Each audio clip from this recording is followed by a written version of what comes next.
Hey folks, what a view behind me. I'm at Blackbull Markets headquarters here in Auckland, New Zealand. Speaking of views, you can get TradingView paid plans for free at Blackbull Markets, saving you up to $600 a year. Get either the Essential Plus or Premium plans absolutely free. All you need to do is trade from one lot a month at Blackbull Markets. And you can also get a 100% deposit bonus for your first deposit up to $1,000. All you need to do is click the Trading Nut link in the description below. Our sponsor Blue Guardian is the only prop firm that gives their traders a tool to protect them from hitting their max daily loss and over trading. It's super simple to use. Just set the Guardian Protector each day from your dashboard. Did you also know that they've just released an unlimited time evaluation with a 0 trading days requirement, giving you plenty of time to hit their low 8 and 4% targets, making it super fast to get funded. Plus, it's cheaper than the 40-day time limit evaluation. Check out the link and coupon in the description to get 10% off your next Blue Guardian evaluation.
Oops. Okay. They said no sound. So hopefully you guys can hear me now. But again, like I was saying before, Brinks Trades. I hope everybody had a good trading week. Hope everybody had a great trading day or great last few trading days. I'm going to do what I usually do, see where everybody's calling in from, see where everybody's calling, watching the stream from. So if you guys, want to know, I love to know where people are calling in from. So if you guys hit the chat box and say where you're calling in from, that's awesome. But yeah. So anyway, so what I wanted to get into, obviously, and again, if you don't know me, I'm Brinks Trades, 10-year day trader, coming up on a decade in the markets. In March 2015 was the first time I went live in the markets, and it's been a 10-year journey for me to get where I'm at. Since then, again, started in the Forex markets, transitioned to futures, currently funded 1.7 million plus in futures. And that's prop firm capital, in addition to, being able to do some crazy things with the personal accounts as well. And if you guys are following me on my Telegram, you've seen over the past few months, just to kind of give people examples of what's possible in trading, the accounts growths and doubling and tripling that I've done. So, in addition to the prop firm space. So again, what I do is I come on here on a weekly basis and I do the futures breakdown for NQ, ES, which again is the S&P, YM, which is Dow Jones, the Euro futures, and the rest of the currency futures markets as well. So hopefully you guys get a lot of value from this, but basically it's going to be a look ahead chat. If you guys have been here before, then you already know what the deal is. So what I want to do is I want to start off by going into the charts, and I want to look at dollar, and I want to look at what's happened over the past few weeks or a few days, and see if we can kind of figure out what's going on over the next few weeks. So a couple of things here. Obviously, if you take a step back and you look at things on a monthly time frame, again, we start with dollar analysis, because if we understand where dollar is going, it just kind of adds more of a confirmation to our to what we're looking at when we start looking at the other pairs that we actually trade. So again, dollars used as a barometer to give a better understanding of the overall market. So if you look at this, if we look really over the past year on the monthly time frame on dollar index, it's been about 2 years. We've really just been trading in this huge range back and forth, right? This consolidated range, tapping up into this fair value gap, closing above it and going lower. What I'm watching, what I have been watching this month is how we're trading into consequent encroachment of this this zone, which is lined up with this line.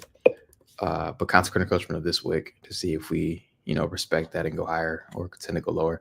So that's just a long-term view. Obviously, it's going to take a few months to play out, but really what I'm more concerned about here in the weekly is how we're reacting to this level here. So if you look at last week, again, what I wanted to see is the dollar continue to rise. If we go back just a week, ideally, a couple things that happened. We took out these highs right here. So these highs at 106.05 and 105 point, I think it's 64 ish. Let's call it 72, 105.72. So these two highs right here, we know that over these highs are going to sit buy side, right? And so we wanted to see how we reacted to this, right? And what we did is since then, we've taken out obviously these highs right here and this high right here. And so we know, again, buy side sits over these highs. So when we're watching these levels, we want to see if the market reacts to these levels by trading through them and then seeing if there's a higher draw on liquidity that the market's going to run to. In this case, the rest of this fair value gap that's sitting up here. And so the market drove into that, and then we got immediate rejection. So what I wanted to see this week was the price to continue to go higher. Since there's not really any breaks of structure or anything here, that lets us know that this weekly trend could end. So ideally, I wanted to see the market trade back into this gap and then run higher like that, because we can't really bet against this downtrend just yet. And what we ended up actually getting was the market traded a little bit lower, traded initially into this range, and then really was kind of like a doji kind of week, where the market really swept up here and then really respected this. So what am I looking at for dollar going into next week? Get rid of this. Get rid of this. So we're currently sitting inside a fair value gap that has a volume imbalance to the downside. All right, and I'm gonna get rid of this just so people can see this a little better. Okay, cool. So we know that we're trading inside an overall higher time frame fair value gap. We also know that we just took out buy side liquidity last week over these highs. So what do I want to see next week? I want to see the market really, again, I'm still bullish on this because I can't bet against this downtrend. But ideally, what I would like to see is the market really do something like this, where it digs a little deeper, maybe into this fair value gap, into that volume imbalance at 104.59, and then still finds reasons and ways to go higher. If we take out this level here,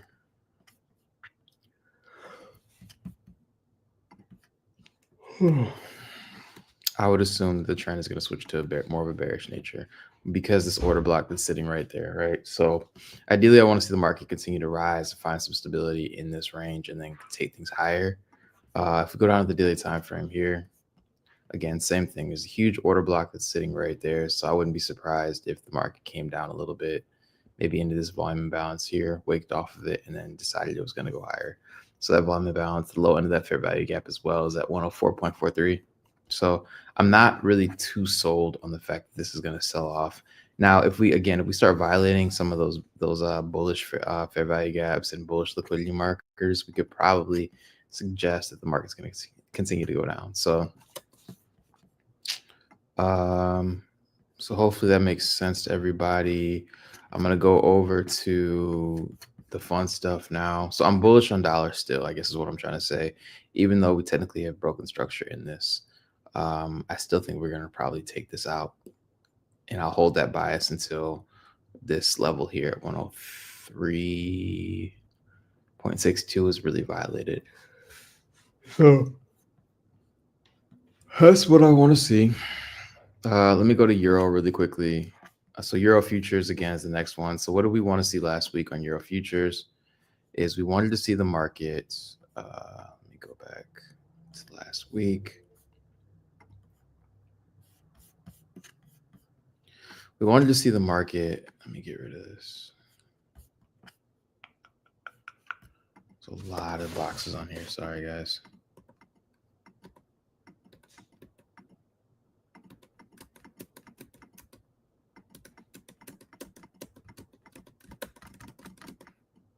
So what do we want to see coming into this week? We wanted to see the market really trade back up into this fair value gap here. And I talked about this last week on the call that I wanted to see potentially the market take out this high. This looked like a very clean swing high that the market could run back into, which obviously is the low end of that weekly fair value gap as well. So there's, a lot of answers or a lot of kind of suggestions that the market could run into that. And so what did we actually get this week? Well, if we go down the daily time frame, it was very choppy this week. Price action was taking a long time to get to these levels. And there was a good time where I actually thought the market probably would switch a little bit early. So I ended up taking trades, I think Monday or Tuesday.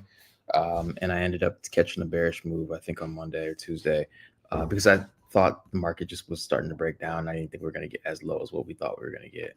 So yeah, like right here in this run was a couple bearish moves, I think on Monday. And then spent the rest of the week going back up. And so the thing about NFP weeks, which is what last week was, is that you really only want to be trading Monday, Tuesday, and Wednesday. And then Thursday and Friday, stay out of the markets. If you have a demo account, play with the demo account. If you have a practice account or maybe even a challenge that you kind of want to, gamble with, I guess, those accounts might be okay. But like I would never really want to put my own personal money. If it's real funded capital or real personal capital, I usually try to stay out of the markets with those.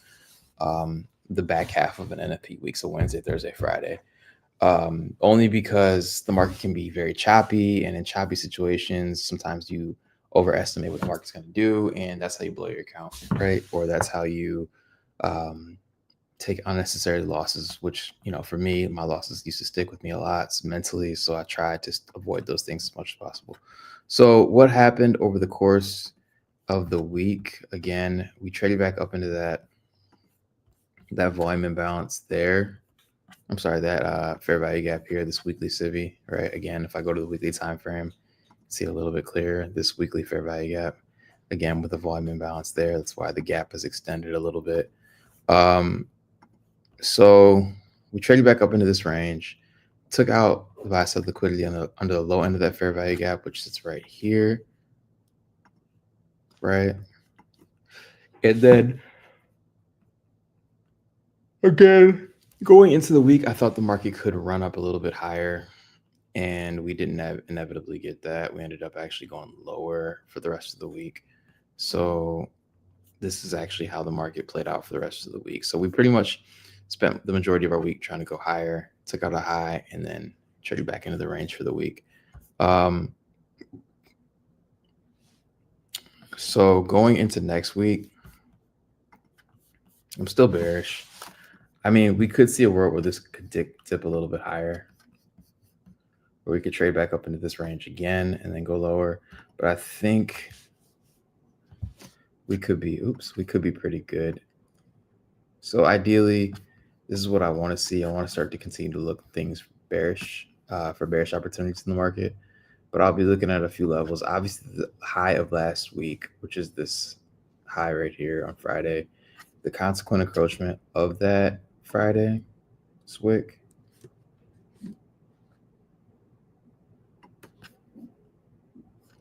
And then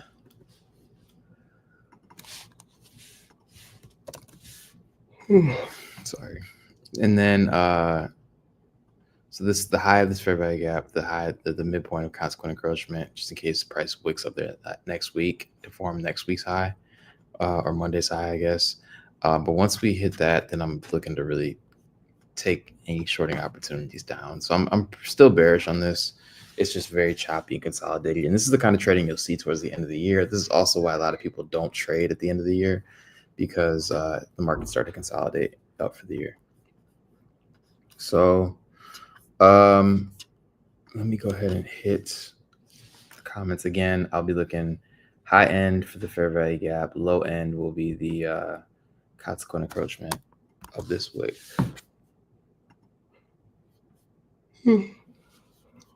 Yeah, same thing. I mean, as you guys can see here, this was NFP, and this really cleared out the liquidity over this high here.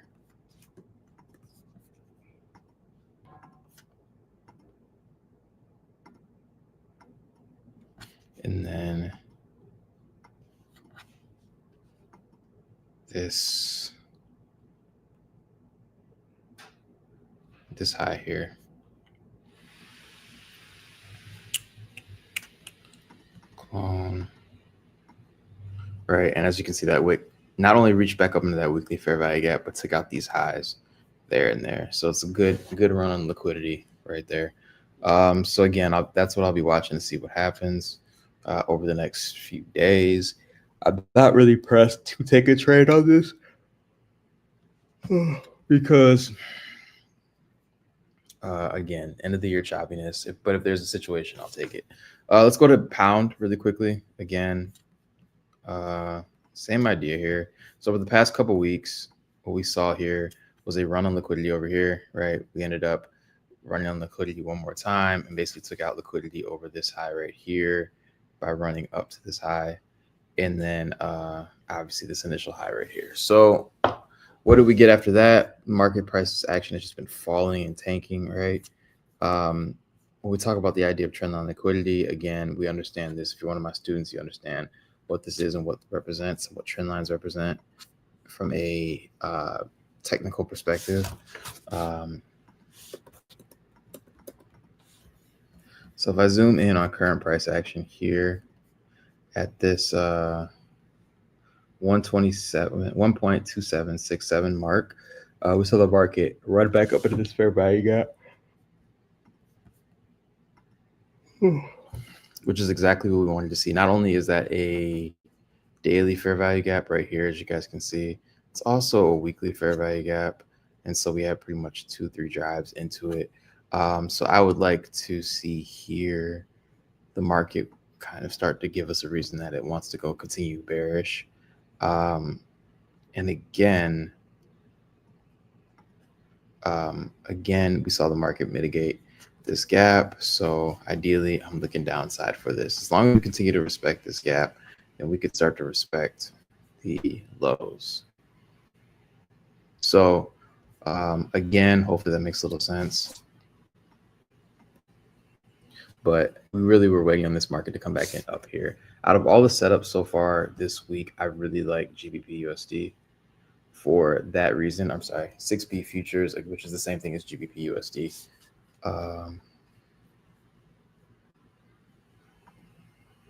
Okay, she said I'm from Detroit. That's crazy. I'm in Michigan too, so I was born and raised in Flint. So that's what's up. So yeah, so let's see. So yeah, so ideally what I want to see is the market continue to go lower off of this, right?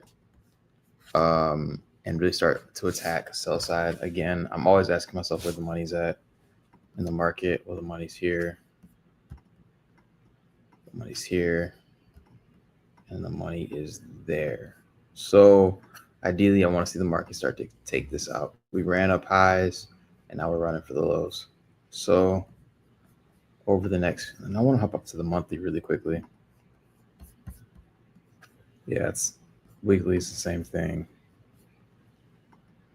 Monthly, same idea here. Same idea there. So ideally, that's what I want to see going into next week. So let's go to NASDAQ really quickly. I think NASDAQ will be a quick, easy one. So I feel like they were trading at all-time highs when I looked at them yesterday morning. Yep. So when it comes to NASDAQ, again, there's not really anything that we could really do here. We're pretty much trading at all-time highs. So and we're very close to the all-time high here. It's the only target that we really could shoot for is this high here.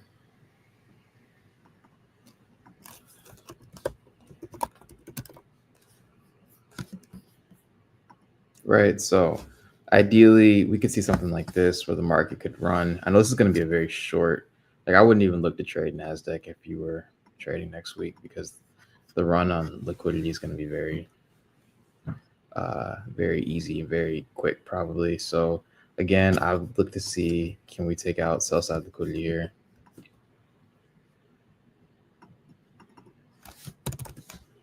And then watch the market continue to go higher, right, and take out these highs. If we start out the week by going straight up and taking out these highs first, then we probably are going to be in for it for the rest of the week, and we're probably going to be a counter trend week, which kind of makes sense because we're above old highs anyway, and we're at the all-time high on NASDAQ. I hate trading markets where they're consistently at all-time highs, and NASDAQ has been starting to do that for me. And obviously, you find opportunities to trade, but it's they're fewer and far between as compared to like the currency futures. So let me go to YM. Okay, so YM is a little different. YM is just a little bit different. So coming into last week, again, what we wanted to see is the market really run up to this high. And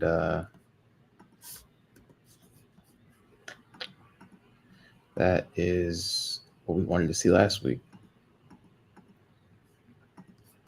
So coming into this week from a weekly time perspective, I wouldn't be surprised if we ran into this fair value gap that we've set, like so, and then take things higher. So what we're looking at on the YM is very similar to what we just were looking at on US500.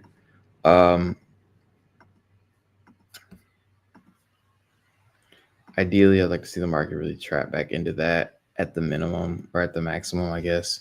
There's a lot of overlapping stuff here. There's a fair value gap with a volume imbalance, and it's also a breaker as well. So I wouldn't be surprised if we came back into this range and started taking things a little bit higher. We could come all the way down here, but I don't think we will if we're going to stay bullish. So ideally, that range is 44,544 and 44,139. And this is the same thing again as US30. If you guys trade US30 or Dow, I'm sorry, US30 or Dow Jones. Yep. So let me hop back over to the comment section. Does Bitcoin USD follow the same rules we see in the regular forex market because it is in price discovery now, all-time highs? I don't advocate trading Bitcoin. You can kind of use it with the same ideas or the same rules that we have here, but I haven't tested it, so I can't really like speak to it. And it's a totally different market. I mean, that market is entirely driven by fear, like entirely driven by like greed and fear. So to me, and this is just personal, like Bitcoin doesn't have a purpose. Like I understand it's a transferable like asset that like people can use to basically make payments anonymously, but like it doesn't really have a lot of application. Like I was reading this interview that talked about like 4% of people are using Bitcoin for actually payments, and everybody else is just trying to buy it and hold it. And so it doesn't really have a lot of purpose. It's being pumped up very quickly and very fast.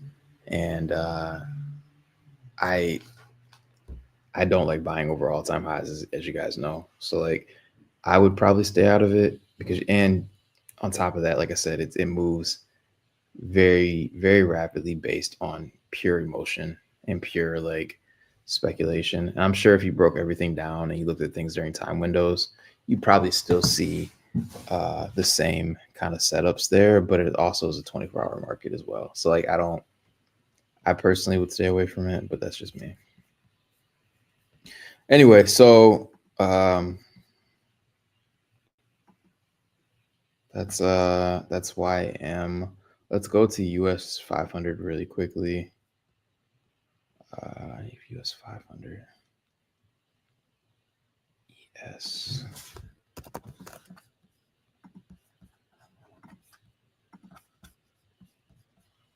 So what do we want to see from ES over the past couple weeks? We wanted to see the market really take out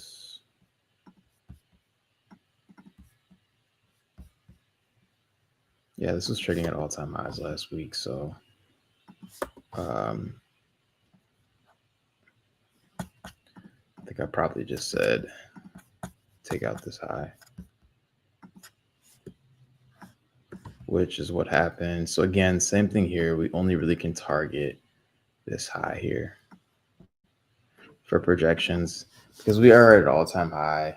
I can't really project more than that. This is going to be our target.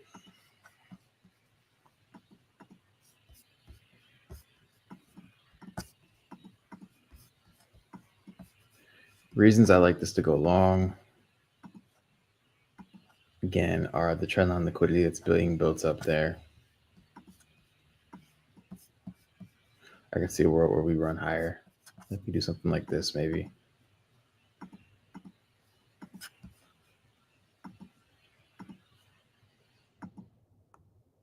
So something like that, where we come in and take out this trendline liquidity there. So ideally, I'd love to see a run below 8,090 and then just up, taking out the high of the week right there, which is 6,111. Get rid of that. So yeah, so ideally that's what I want to see in ES. It's very simple, very clean. There's not a lot to project. Once we start trading at all-time highs, again, this is not my area that I love to be participating in, especially since the setups are not going to be offering out a lot of money. So I would worry about if this is me and what I would look forward to for this, I would be looking at Euro futures. I'd be looking at pound futures. I think pound futures probably is the best setup out of all three of them. Just because it's trading into a gap, it's well mitigated. We have more kind of reasons that the market should continue to drop lower over the next few weeks and months. I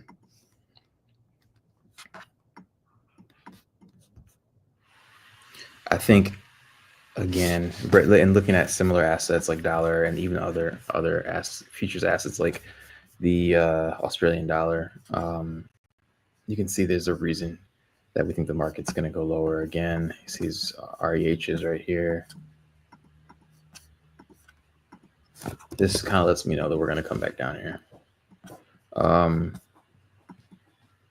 I had to guess, I would say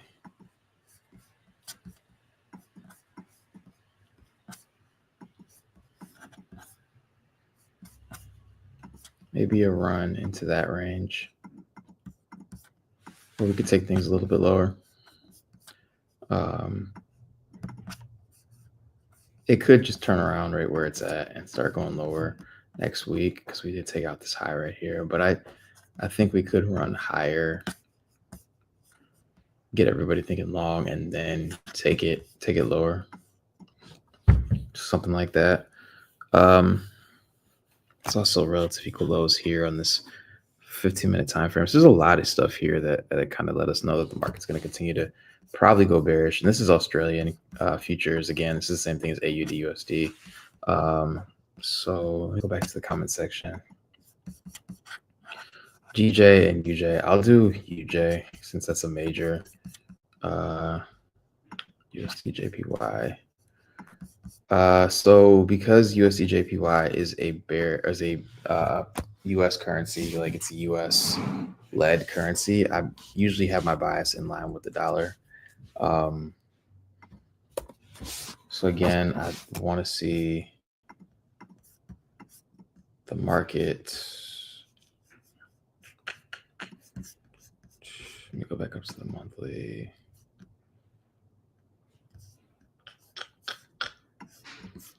We could see, I think we're at the point now where I'm getting some conflicting stuff. So the higher time frames, like the weekly time frame says bullish.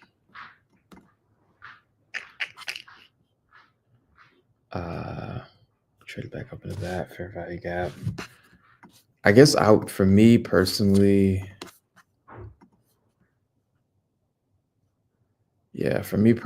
I would kind of want to see how we respect this fair value gap that we're looking at right here. And if we can really trade above this to continue to go higher.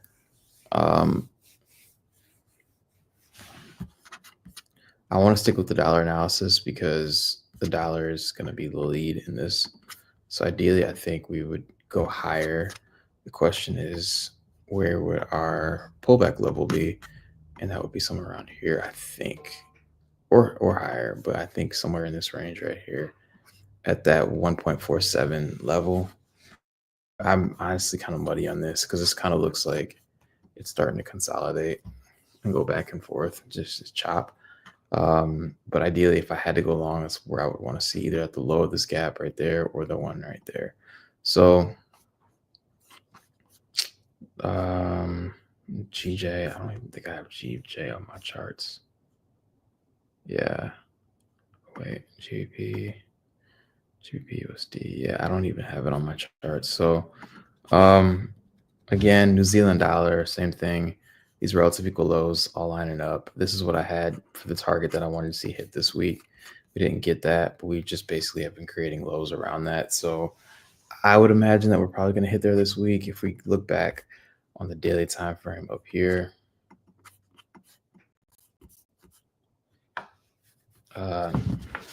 what just happened over the past few days is we ran this old high out and then we started to break down.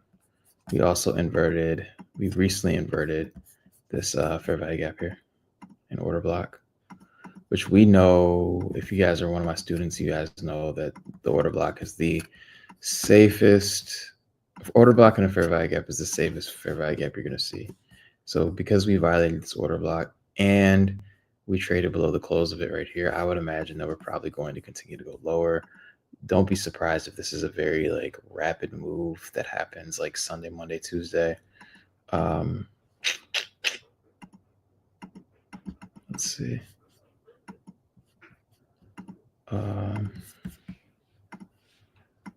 then takes things lower down to at least this low here. But ideally, this low here would be the ideal target. So ideally, that's what I want to see on that. On NZD USD, again, this is also known as 6N future or 6N1. If you're trading the futures, this would be New Zealand futures contracts. Again, no different than NZD USD, but just a little different. So that's all I got for you guys. I think we covered everything. So we covered dollar, we covered some of the currency futures, Euro USD, NZD USD, GBP USD, right? And obviously their futures equivalents, right? So 6N, 6E, 6J, 6B, right? So ideally, I'm bearish on pretty much all assets. I'm bullish on dollar and I'm bearish on all currencies and bullish on indices. So I'll stay on for a couple minutes if anybody has any questions, but hopefully this kind of makes sense. If not, I can repeat some stuff again.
So I think that's all I got for you guys.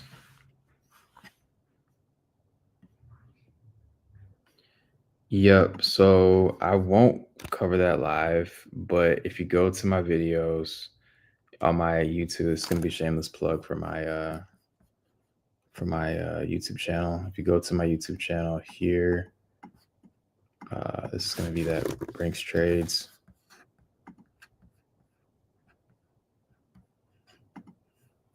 and you go to my playlist, 2024 mentorship, view full playlist.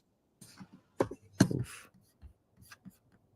We talk about liquidity and market structure. It's week 3, right? You guys can go in there and see some examples of fair value gaps and how it's used.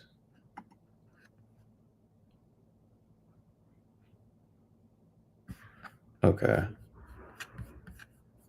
So let me go back here.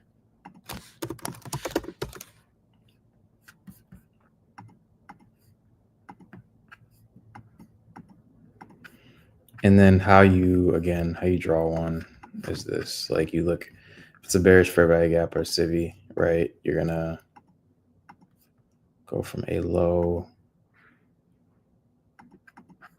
to a high. I usually make mine red.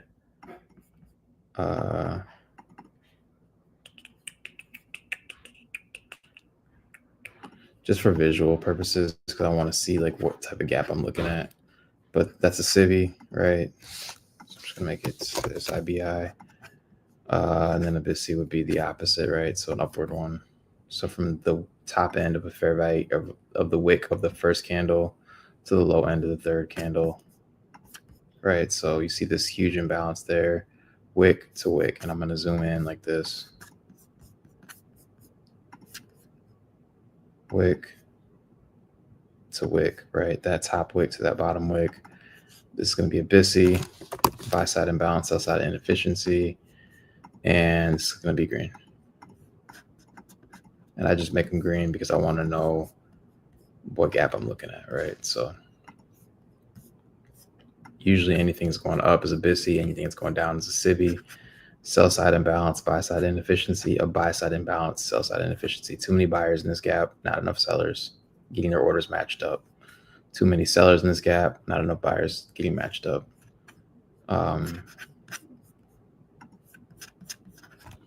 So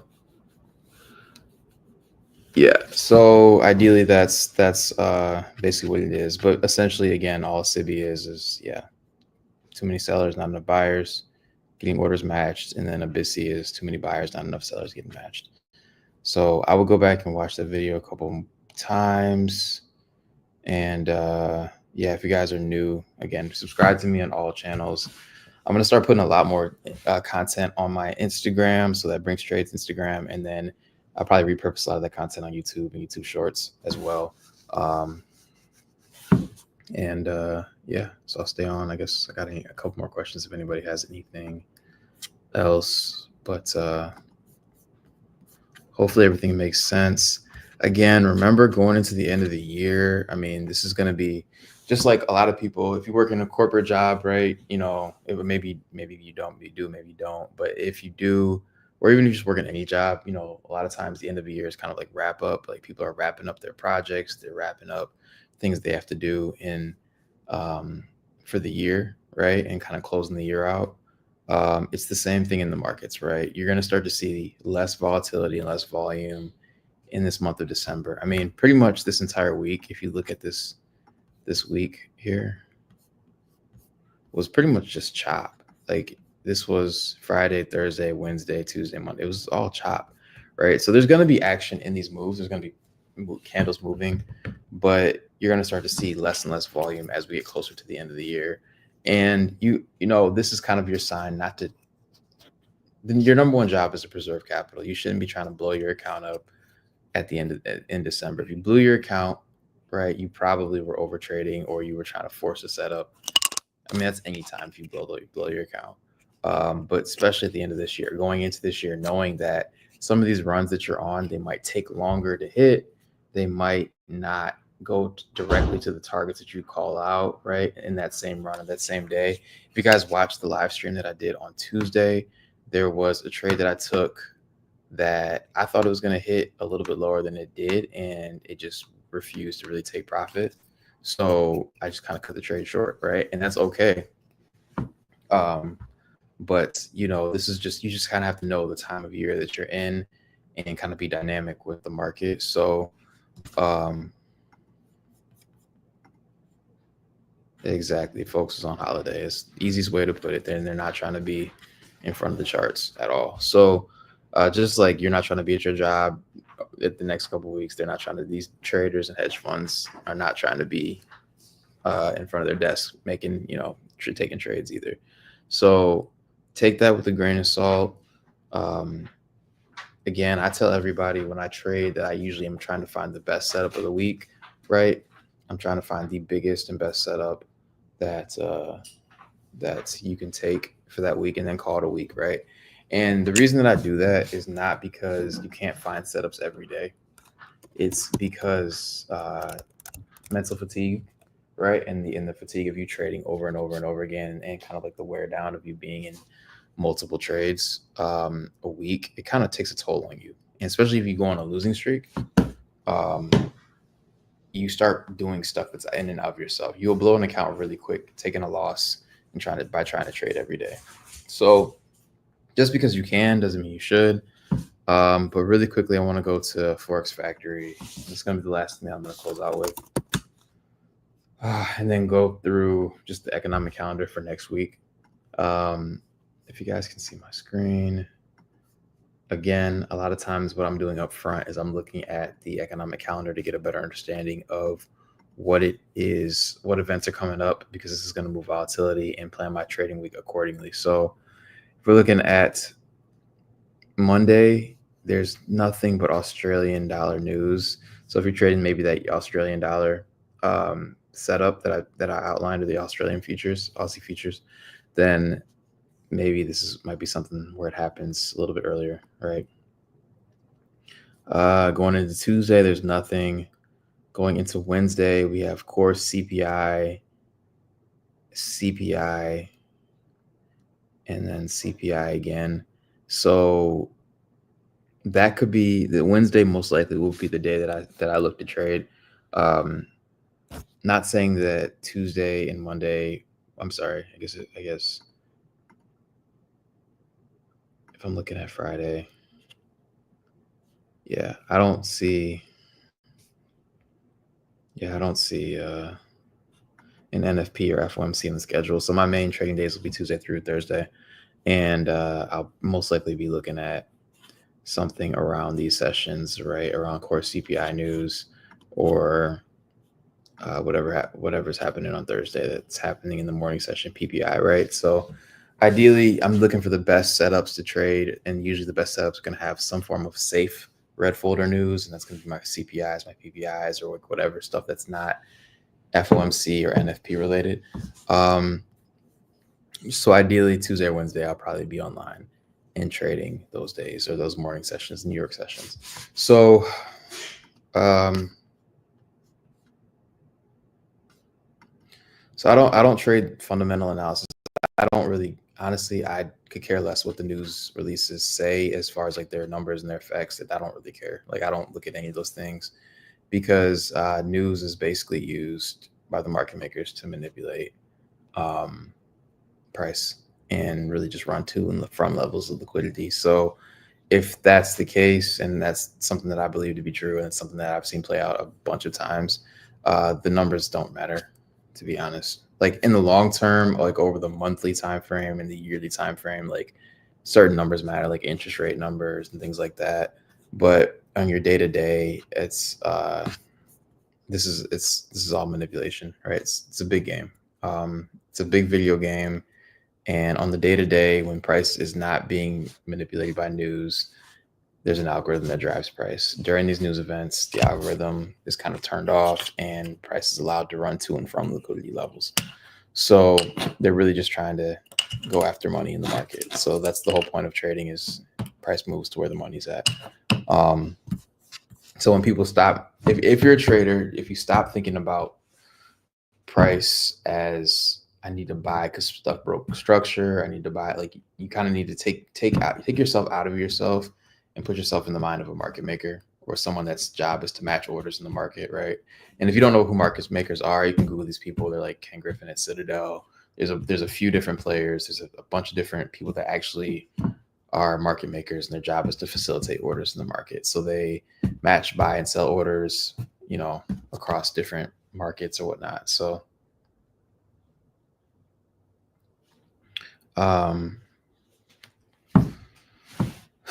yeah. So basically, if you're looking at those, then you kind of have to put yourself in the mind of them, and they don't really care as much about news.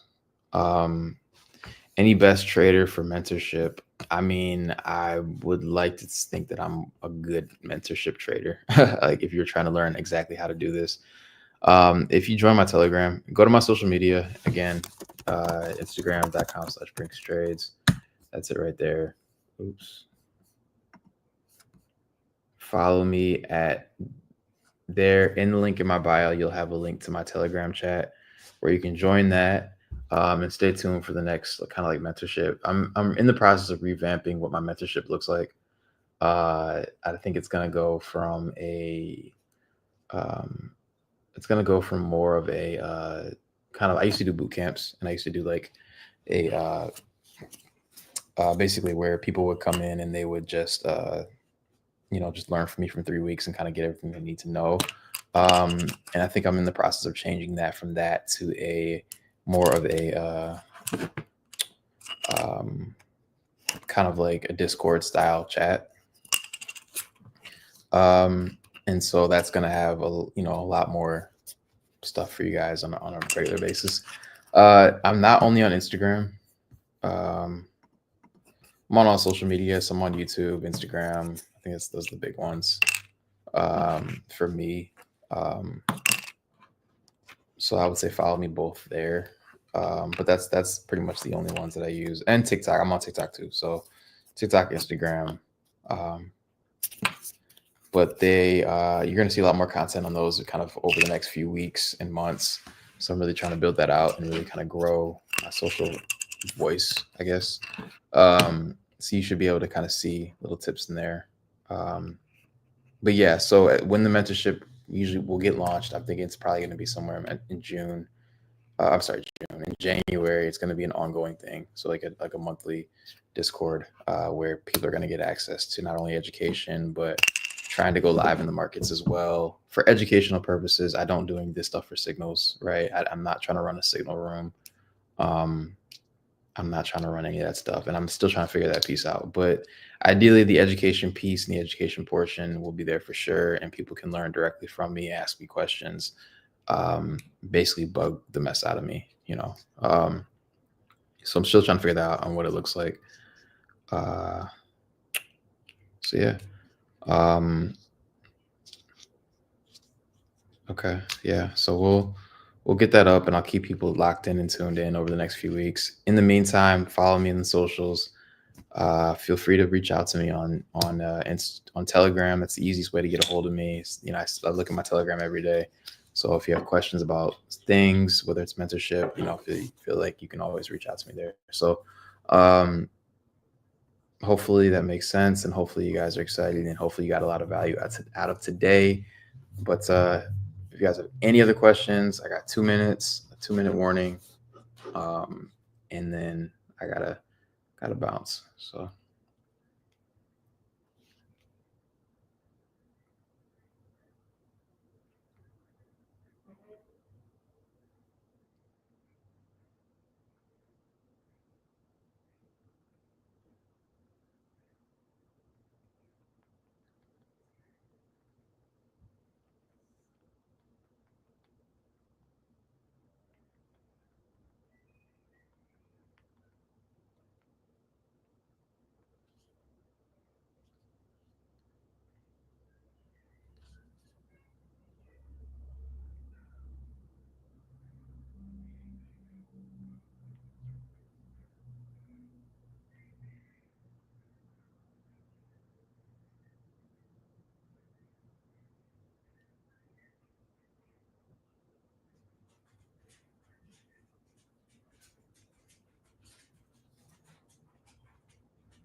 Hey, what's up?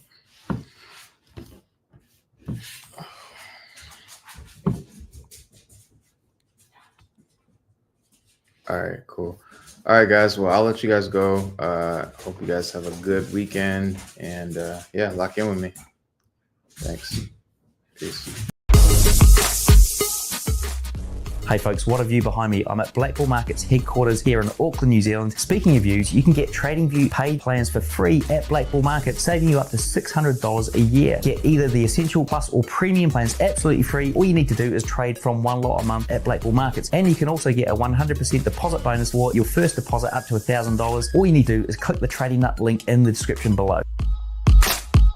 Our sponsor Blue Guardian is the only prop firm that gives their traders a tool to protect them from hitting their max daily loss and over trading. It's super simple to use. Just set the Guardian Protector each day from your dashboard. Did you also know that they've just released an unlimited time evaluation with a 0 trading days requirement, giving you plenty of time to hit their low 8 and 4% targets, making it super fast to get funded. Plus, it's cheaper than the 40-day time limit evaluation. Check out the link and coupon in the description to get 10% off your next Blue Guardian evaluation.